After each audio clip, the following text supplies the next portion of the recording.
सभी मित्रों का AK47 ऑनलाइन क्लासेज में स्वागत है। आप लोगों का जैसा रिस्पांस मिल रहा है बड़ा अच्छा लग रहा है कि आप लोगों ने हमारे काम को सराहा है।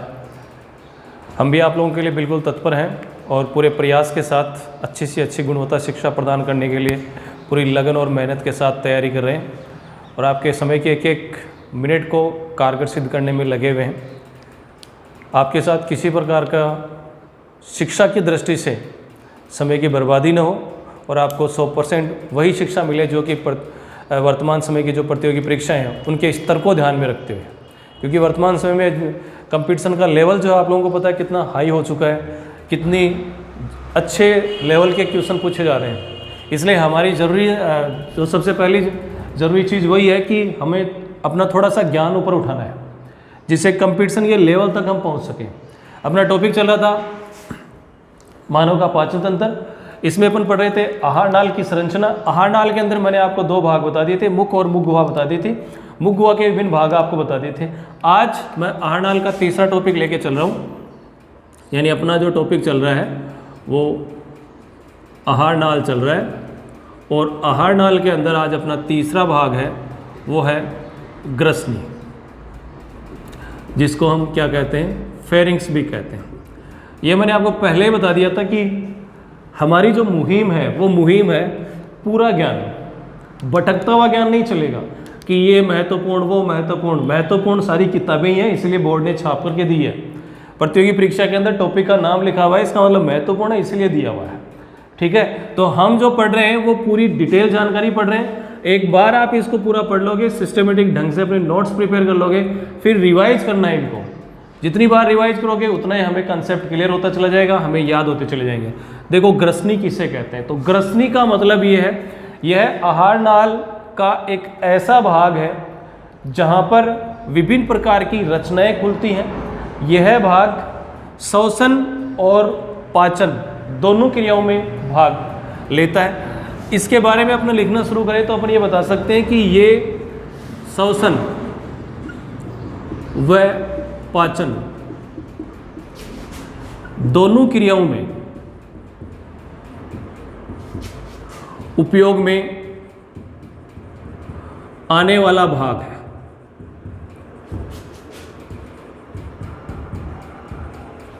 कहां पाया जाता है यह भाग? यह भाग पाया जाता है मुख गुहा का जो पश्चिम भाग है, यानी कि लास्ट वाला भाग जो है वहां पर पाया जाएगा। ठीक है, इस भाग की पहचान क्या है? देखो ग्रसनी भाग की पहचान यह है, ग्रसनी भाग के अंदर या इस फेरिंग्स भाग के अंदर 4 नलिकाएं खुलती हैं। 4 नलिकाएं कौन कौन सी खुलती हैं? 4 नलिकाएं खुलती हैं। ग्रसनी भाग में 4 नलिकाएं खुलती हैं। कौन कौन सी हैं वो नलिकाएं? देखो समझते हैं, थ्योरेटिकल रूप से प्रैक्टिकली रूप से दोनों से चलेंगे अपन। मैं आपको पहले प्रैक्टिकली बता रहा हूँ कौन कौन सी नलिकाएं खुलती हैं।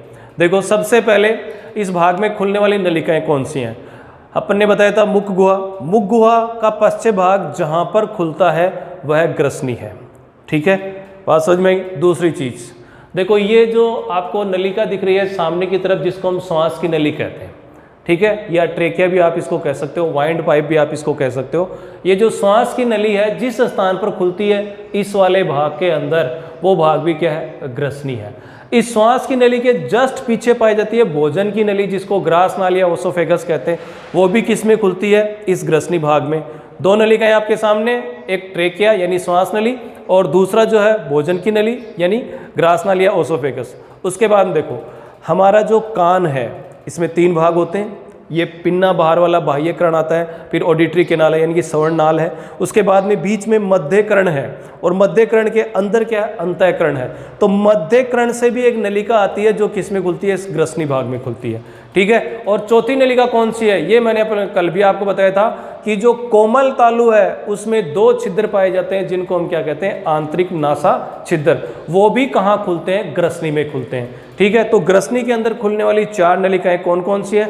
नाम लिख रहा हूं। सबसे पहली ग्रसनी में खुलने वाली सबसे पहली नलिका, पहला छिद्र आंतरिक नासा छिद्र, जिनको हम इंटरनल नेयर्स भी कहते हैं। ठीक है, कहाँ खुलता है? कोमल तालु में।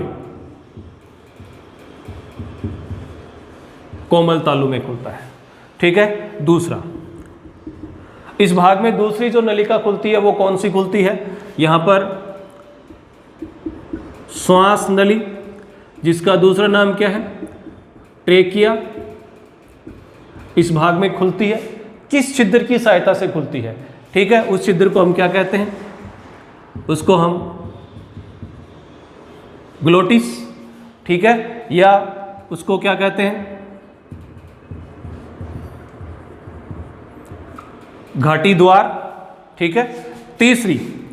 तीसरी जो नलिका यहां पर खुलती है, भोजन की नलिका,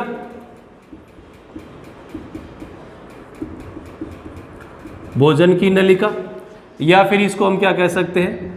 ग्रासनाल, ठीक है। और ग्रासनाल कौन से छिद्र द्वारा खुलती है? उसका नाम क्या है? उसको बोलते हैं ग्यूलेट, यानी आप इसको ये लिख सकते हो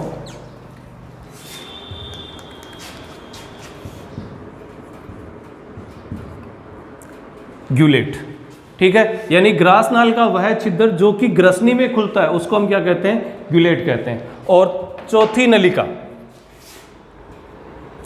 जो कहां से आएगी? मध्यकरण से आएगी, उसको हम क्या कहते हैं? उसको हम कहते हैं यूस्टेकियन नलिका।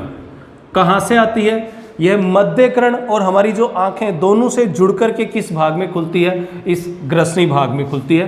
तो हम लिखेंगे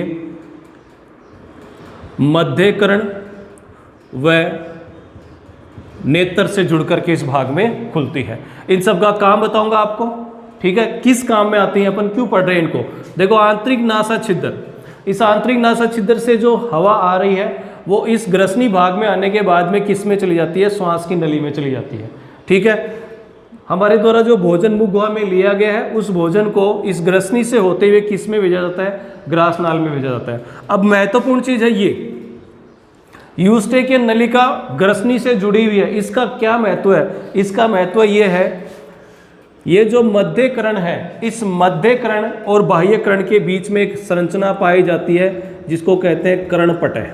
क्या कहते हैं उसको? कान का पर्दा कह सकते हो आप।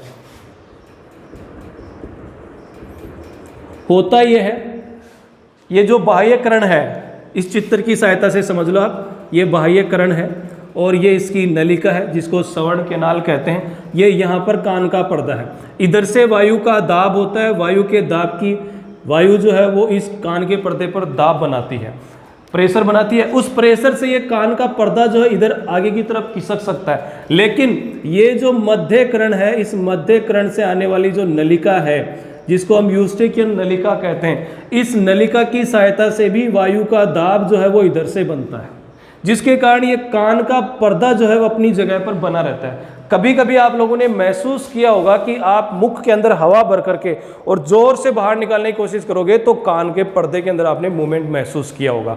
वो वही वायु है जो इस यूस्टेकियन नलिका से आकर के और इस कान के पर्दे को संतुलन की अवस्था में बनाए रखती है। बात समझ में आ गई? तो यूस्टेकियन नलिका जो है वो वास्तव में किससे जुड़ी हुई है? इस ग्रसनी भाग से जुड़ी हुई है। साथ ही आप लोगों ने ये भी महसूस किया होगा, कान के अंदर ये ड्रॉप डालते हो, आंख के अंदर ड्रॉप डालते हो, वो इसी यूस्टेकियन नलिका से कहां पर आती है? इस ग्रसनी भाग के अंदर आती है। तो ग्रसनी भाग का इंपॉर्टेंस क्या है आप लोगों को पता चल गया होगा। यहाँ महत्वपूर्ण चीज जो है वो क्या है? महत्वपूर्ण चीज मिलान वाले क्वेश्चन के अंदर पूछा जाता है, वो ये है, ये पूछा जाता है ग्लोटिस का संबंध किससे है। तो ग्लोटिस श्वास नली के अग्रभाग पर पाए जाने वाला एक छिद्र होता है जिसको भोजन निगलने के समय एक रचना द्वारा बंद कर लिया जाता है, जिसको हम क्या कहते हैं? उसको हम घाटी ढक्कन कहते हैं। और इसका पॉपुलर नाम जो है, जिस नाम से ये ज़्यादा परीक्षा में आता है, वो है एपिग्लोटिस। यानी एपिग्लोटिस क्या है? एपिग्लोटिस एक ढक्कन नुमा संरचना है, मांसपेशियों से बनी हुई संरचना है जो कि इस छिद्र को बंद कर लेती है किस समय? भोजन ग्रहण करते समय, जिससे भोजन तो चला जाता है ग्रासनाल में और ये उसमें बंद रहता है, जिसके कारण भोजन के कण जो है श्वास की नली में नहीं फंस सके। जनरल बातें, यदि किसी कारणवश भोजन का एक छोटा सा कण भी इस ट्रेकिया या श्वास नली में पहुंच गया तो उस स्थिति के अंदर यहाँ से फेफड़ों के द्वारा तेजी से वायु बाहर निकाली जाती है और वही वायु हमें खांसी के रूप में, या फिर आप कहो कि हमारे को उस समय जो वोमिटिंग हो जाती है, सारा भोजन जो है बाहर निकल जाता है। ठीक है, वो इसीलिए होता है क्योंकि हम जब भोजन ग्रहण कर रहे हैं और बात कर रहे हैं तो उस समय अगर भोजन का एक छोटा सा कण भी इस श्वास नली में पहुंच गया तो श्वास नली जो है वो अपने अंदर अवरुद्ध को बर्दाश्त नहीं कर सकती, श्वास के मार्ग में बाधा को बर्दाश्त नहीं कर सकती, जिससे फेफड़े जो है वो तेजी से वायु को बाहर निकालते हैं और हमारा मुख खुल जाता है और खुलने के साथ ही जो मुख में भोजन है वो कहाँ निकल जाएगा, मुख गुहा में जो भोजन है वो बाहर निकल जाएगा। आपके लिए जनरल साइंस की 2-3 बातें और मैं बता देता हूँ। यहाँ पर आप लोगों को पता है हमें खांसी होती है, खांसी क्यों होती है उसका कारण यही है। हालांकि मैं पूरा डिटेल से आपको श्वास श्वसन तंत्र में बताऊंगा कि जब भी श्वास नली के भीतर कोई अवरुद्ध उत्पन्न होता है, उस अवरुद्ध या बाधा को दूर करने के लिए, उस अवरोध या बाधा को दूर करने के लिए फेफड़ों से तेजी से वायु को बाहर निकाला जाता है। उस वायु के कारण ही श्वास नली में आई वह बाधा कफ के रूप में या किसी दूसरे बाधा के रूप में अगर वो है तो वो खांसी के साथ कहाँ आती है, बाहर आती है। बात समझ में आ गई। ये सारी जनरल चीज़ें जो अपन बात करते जाएंगे अपने टॉपिक के साथ साथ, लेकिन ग्रसनी के बारे में आपको जानकारी पूरी मिल गई होगी। कौन कौन सी नलिकाएं यहाँ पर खुलती हैं, क्या काम होता है इन नलिकाओं का। देखो, भोजन के अंदर यानी पाचन तंत्र के अंदर ग्रसनी का केवल इतना ही काम होता है, यह भोजन के स्थानांतरण का कार्य करती है। केवल क्या कार्य करती है, ग्रसनी जो है वो मुख गुहा से भोजन को कहाँ स्थानांतरित कर देती है, ग्रास नाल में। ठीक है, और इसका कोई दूसरा काम यहाँ पर नहीं है। बात समझ में आ गई। हमने अब तक क्या देख लिया, हमने मुख से भोजन को ग्रहण किया, मुख गुहा के अंदर दांतों की सहायता से चबाया, क्या हुआ वो अपन देखेंगे आगे। और मुख गुहा से भोजन को किस भाग में आएगा, ग्रसनी भाग में आएगा, ग्रसनी से किस में जाएगा, ग्रास नाल में। यानी मेरा अगला जो टॉपिक होगा वो ग्रसनी के बाद में कौन सा है, ग्रास नाल। ग्रसनी समझ में आ गई क्या होता है। अब आपको डाउट नहीं होगा कि हम ग्रसनी किसे कहेंगे, समझ गए। अगला भाग देखते हैं, वो है ग्रास नाल। लिख लिया होगा, नहीं तो जल्दी लिख लो आप लोग, या स्क्रीनशॉट लेना चाहो तो वो ले लो। देखो, ग्रास नाल जिसको हम ओसोफेगस भी कहते हैं। देखो, ग्रास नाल क्या होगा।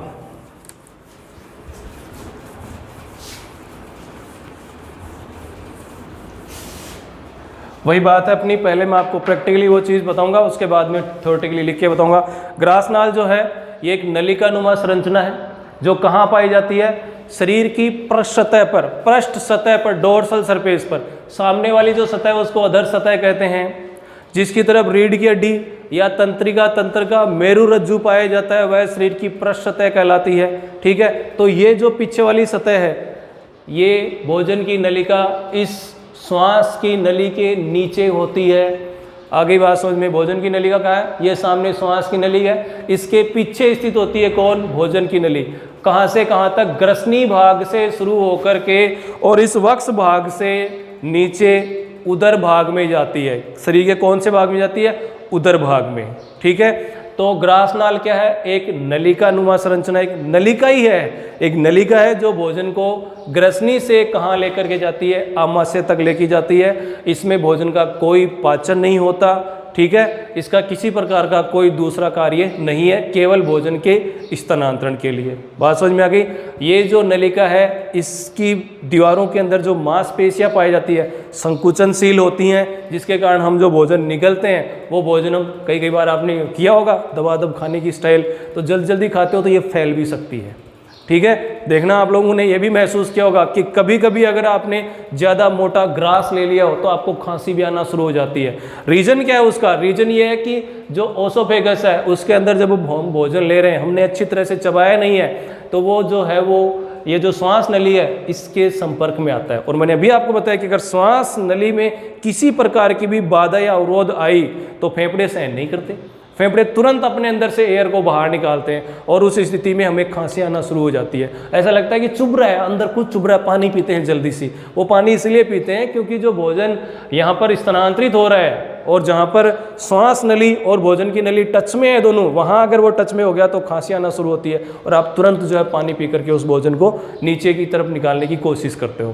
बात समझ में आई? तो ध्यान रखना, ओसोफेगस यानी ग्रासनाल में केवल क्या है, एक नलिका नुमा संरचना कहाँ पाई जाती है, नलिका नुमा रचना ग्रसनी से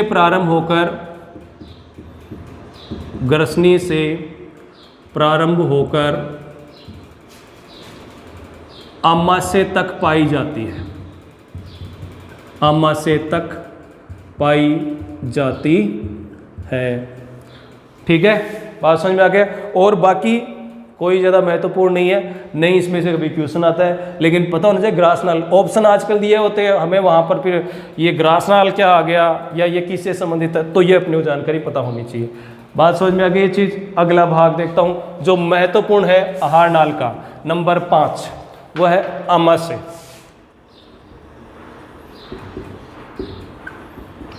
आमाशय इसी को कहते हैं जठर गुहा।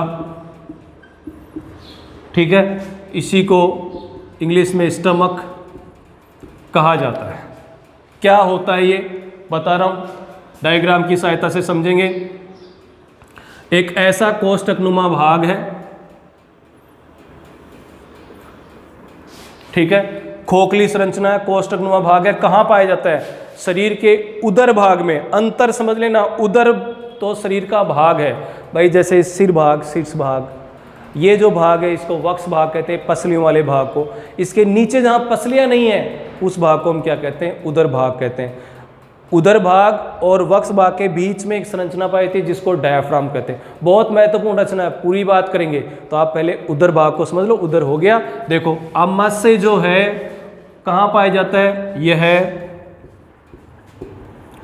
मानव शरीर के उदर भाग में पाई जाने वाली कोष्ठकनुमा रचना है। कोष्ठकनुमा कह दो, कोषनुमा रचना कह दो, कोषनुमा रचना है। ठीक है, जो कि अत्यधिक पेशीय होती है। देखो अगर पूरी आहार नाल की बात करें तो आहार नाल की दीवार सबसे मोटी कहाँ होती है? हालांकि इतना लेवल कंपटीशन में कोई ले जाएगा नहीं, लेकिन आपकी जानकारी के लिए अगर ये दीवार की बात करें कि सबसे मोटी दीवार आहार नाल की कौन से अंग में होती है, तो वो कौन सी होती है? आमाशय में। सबसे ताकतवर पाचन की दृष्टि से अगर कोई भाग है जिसमें कि ज़्यादा संकुचन होता है बहुत मजबूती से, या जिसमें शीतलन होता है, तो वो कौन सा है? आमाशय। आप ये लिखेंगे आहार नाल की दीवार की मोटाई सर्वाधिक आमाशय भाग में होती है। सर्वाधिक कहाँ होती है? आमाशय भाग में होती है। ठीक है, अब इस आमाशय के अंदर कितने भाग होते हैं? देखो आमाशय के अंदर 3 भाग होते हैं। आमाशय में 3 भाग होते हैं। कुछ किताब वाले 4 लिखते हैं, अपन 4 भी देख लेंगे, 3 भी देख लेंगे। सबसे पहली भाग, जिस भाग पर ग्रासनाल जुड़ा हुआ है, ये ग्रासनाल है ऊपर से आने वाली नलिका, ये जिस भाग पर जुड़ी हुई होती है उस भाग को हम क्या कहते हैं? उस भाग को हम कार्डियक भाग कहते हैं। उस भाग को हम क्या कहते हैं? कार्डियक कहते हैं। कार्डिया कह दिया जाता है, कार्डियक लिख दिया जाता है। ठीक है, पहला भाग मैं लिख देता हूं, पहला भाग है कार्डियक भाग। कार्डियक भाग। ठीक है, दूसरा भाग आमाशय का अधिकांश भाग, सबसे बड़ा भाग क्या कहलाता है? फंडिक भाग कहलाता है। क्या कहलाता है? फंडिक भाग कहलाता है। ठीक है, ये वाला भाग है, ये 1 नंबर, ये 2 नंबर भाग, ये 3 नंबर भाग। ये इतना 3 नंबर में आएगा, ये पूरा किस में आएगा? 2 नंबर में आएगा। ठीक है, अब किताब वाले जो 4 लिखते हैं वो क्या लिखते हैं? ये फंडिक भाग यहाँ पर बता दिया जाता है, और ये बाकी का इतना भाग जो है इसको क्या कहता है? बॉडी या मुख्य भाग कह दिया जाता है। मैं आपको 3 भाग में ही बता रहा हूँ, ये पूरा भाग जो है फंडिक भाग के अंदर लिखा जाएगा। ठीक है, बात समझ में आ गई। देखो तीसरा भाग कौन सा है? तीसरा भाग है पाइलोरिक भाग। तीसरा भाग कौन सा है? पाइलोरिक भाग। समझ गए होंगे, ये तीसरा भाग है पाइलोरिक भाग, ये दूसरा भाग है फंडिक भाग। ठीक है, प्रत्येक भाग की रचनाओं के बारे में पूरा वर्णन अपन लेते हैं। देखना, एक एक भाग को लेकर के चलता हूं, लिख लिया होगा आप लोगों ने।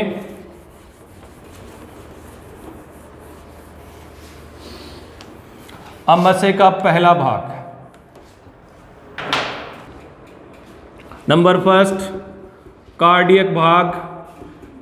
भाई याद रखने का तरीका यह है, कार्डियक भाग, ये देखो इधर से ये है ग्रासनाल और ये इधर से आमाशय, तो ये हमारा इस तरफ क्या है, बाईं ओर क्या है, हृदय है। तो हृदय को लिए वर्ड जो काम में आता है कार्डियक वर्ड काम में आता है, हृदय के लिए कार्डियक शब्द काम में आता है। ठीक है, तो हृदय के पास वाला जो भाग है आमाशय का, वो क्या कहलाता है? कार्डियक भाग कहलाता है।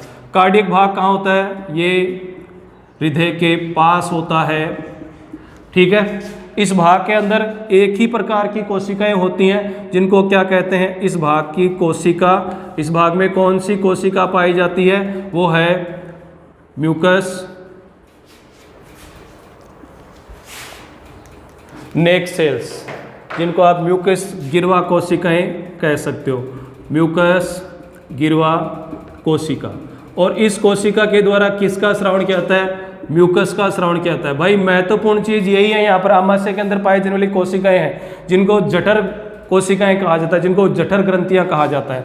बता दूंगा एक साथ भी, लेकिन पहले भागों से बता रहा हूँ। इस भाग के अंदर एक ही प्रकार की कोशिकाएं पाई जाती हैं। इस भाग के अंदर एक कपाट भी पाया जाता है, जो ये ओसोफेगस और ओसोफेगस से जो भोजन आ रहा है उसको यहाँ आमाशय में आने के बाद में वापस ऊपर जाने से रोकता है। उस कपाट का क्या नाम है? यहाँ पाए जाने वाले जो कपाट या वाल्व का जो नाम है, कार्डियक चल रहा है तो कार्डियक कपाट या कार्डियक वाल्व। बस यही चीज़ यहाँ पर इंपॉर्टेंट है। भाग नंबर 2 फंडिक, यह है फंडिक भाग। यह आमाशय का मुख्य भाग है, आमाशय का सबसे मुख्य और बड़ा भाग है। आमाशय का सबसे मुख्य और बड़ा भाग है। इस भाग के अंदर 3 प्रकार की कोशिकाएं पाती है। सबसे महत्वपूर्ण यही है। 3 कोशिकाएं कौन कौन सी हैं? देख लो, एक कोशिका तो यही है म्यूकस गिरवा कोशिकाएं, म्यूकस गिरवा कोशिका, इनके द्वारा जो श्रवण होगा वो यही है, म्यूकस का श्रवण होता है। दूसरा, जिनको हम कहते हैं ऑक्सिंटिक सेल्स, ऑक्सिंटिक या इसी का नाम है दूसरा पेराइटल कोशिकाएं। ध्यान रखना है, ऑक्सिंटिक कोशिकाएं या पेराइटल सेल्स के द्वारा किसका श्रवण होता है? यहां लिख रहा हूं, इन कोशिकाओं के द्वारा हाइड्रोक्लोरिक अम्ल HCl व आंतरिक कारक, किसका श्रवण होता है? आंतरिक कारक का श्रवण होता है। यह आंतरिक कारक क्या करता है? बहुत ही महत्वपूर्ण क्वेश्चन, विटामिन B12 का अवशोषण करवाने में सहायक है। कौन? आंतरिक कारक। आंतरिक कारक किसका अवशोषण करवाएगा?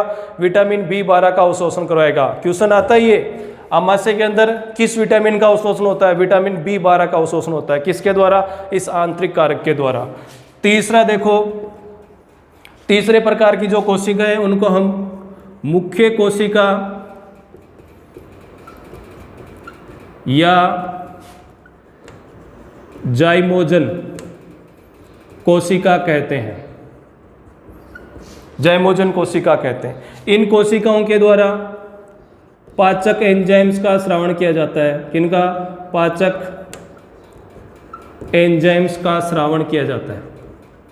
पाचक एंजाइम्स कौन कौन से का श्रवण किया जाता है? Number 1 pepsinogen, number 2 prorenin, prorenin, ठीक है। नंबर 3 वो है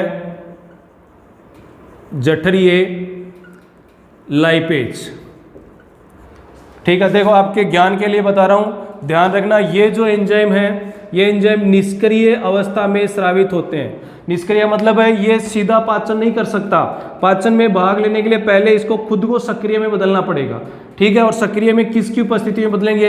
इस HCl की उपस्थिति में बदलेंगे। प्रश्न पूछा जाता है यदि आमाशय से ऑक्सेंटिक सेल्स को हटा दिया जाए तो पाचन की क्रिया पर क्या प्रभाव पड़ेगा? आंसर है पाचन की क्रिया नहीं होगी। क्यों? क्योंकि आमाशय में स्रावित होने वाले पाचक एंजाइम्स इस HCl की उपस्थिति में ही अपने आप को सक्रिय करते हैं। ये एंजाइम्स निष्क्रिय रूप से स्रावित होते हैं। अगर ये स्रावित नहीं होगा तो ये एंजाइम सक्रिय नहीं होंगे और भोजन का पाचन नहीं करेंगे। बात समझ में आ गई? एक और मुख्य चीज जाइमोजन। जाइमोजन का मतलब ये होता है जब कोई एंजाइम निष्क्रिय अवस्था में, किस अवस्था में? निष्क्रिय अवस्था में स्रावित होता है तो उस एंजाइम को क्या कहते हैं? जाइमोजन कहते हैं। समझ में आ गया जाइमोजन किसे कहते हैं? जब कोई एंजाइम निष्क्रिय अवस्था में स्रावित होता है तो उसे हम क्या कहते हैं? जाइमोजन। इसलिए इन कोशिकाओं का क्या नाम रखा गया? जाइमोजन कोशिकाएं। ये एंजाइम क्या काम करते हैं ये अपन देखेंगे पाचन में। आखिर वाले भाग में जाओ, पाइलोरिक भाग। पाइलोरिक भाग के अंदर जो मुख्य बात है, यहाँ पर भी एक वाल्व पाया जाता है जिसको हम पाइलोरिक कपाट कहते हैं, जो भोजन को इसमें पाचन के दौरान आगे आने से रोकता है, ठीक है। और इसमें भी एक ही प्रकार की कोशिकाएं हैं, वो यह वाली ही है, यानी कि यहाँ पर भी म्यूकस गिरवा कोशिकाएं पाई जाती हैं जो म्यूकस का स्रावण करती है। यहाँ पर एक और काम, म्यूकस का क्या कार्य है? HCl जो है प्रबल अम्ल होता है, इसके कारण ये आमाशय की दीवारें जो है वो नष्ट हो सकती हैं। उसको नष्ट होने से रोकने के लिए ये म्यूकस इस पर एक चिपचिपा लेयर बना लेता है, जिसके कारण HCl का प्रभाव इन पर नहीं हो पाता। इसलिए आप लोगों को कहा जाता है समय पर खाना खाना चाहिए, क्योंकि ये जो HCl है वो स्रावित होगा और आमाशय के अंदर भोजन नहीं मिलेगा, तो ये HCl जो है यहाँ पर आमाशय की दीवारों को नष्ट करना शुरू कर देगा। और कहते हैं ना गैस्ट्रिक प्रॉब्लम है वो इसी फंडिक भाग के अंदर होती है। ये जो भाग दिख रहे हैं आप ऊपर वाला, इस भाग के अंदर इस HCl के कारण जो यहाँ पर लगातार जो है गैस्ट्रिक प्रॉब्लम होगी, गैस बनती रहेगी, जिससे ये वाला भाग फूलता जाएगा, आदमी मोटा होता जाता है और प्रेशर जो हार्ट पर भी बनता है, जिससे चेस्ट में दर्द भी होता है। बात समझ में आ गई? तो ये HCl की मात्रा अगर आमाशय के अंदर है और पाचन के लिए यहाँ पर भोजन नहीं है, तो उस स्थिति में आमाशय में अम्ल की बढ़ी हुई मात्रा किस रूप में जानी जाती है? एसिडिटी। वर्ड सुना होगा आपने, अम्लीयता, एसिडिटी, वो यही है, इस HCl के कारण होती है। समय पर भोजन नहीं करने से ये स्थिति उत्पन्न होती है। बात समझ में आ गई? ठीक है, ये अपना आमाशय के बारे में है। आमाशय में भोजन का पाचन कितने समय होगा? पाचन की पूरी कार्य की मैं आपको अलग से टॉपिक में बताऊंगा। पहले मैं आहार नाल के विभिन्न भाग बता रहा हूँ, महत्वपूर्ण रचनाएं बता रहा हूँ। बात समझ में आ गई? ठीक है, तो आज के वीडियो के अंदर आप इतना बढ़िया से समझ लें, लिख लें बढ़िया से, आपको अच्छा लगा होगा। एक और महत्वपूर्ण चीज़ जानकारी के लिए बता देता हूँ, एल्कोहल। एल्कोहल का अवशोषण भी किस में होता है? आमाशय में ही होता है। और मानव में एल्कोहल के पाचन के लिए कोई एंजाइम नहीं होता है। ये कहाँ अवशोषित होता है? इसी आमाशय में अवशोषित होता है। क्या करता है, शरीर पर कैसा प्रभाव, आगे चर्चा करेंगे। ठीक है, आप लोगों को अच्छा लगा होगा। हमारे चैनल को समर्थन इसी प्रकार देते रहें। जय हिंद, जय भारत।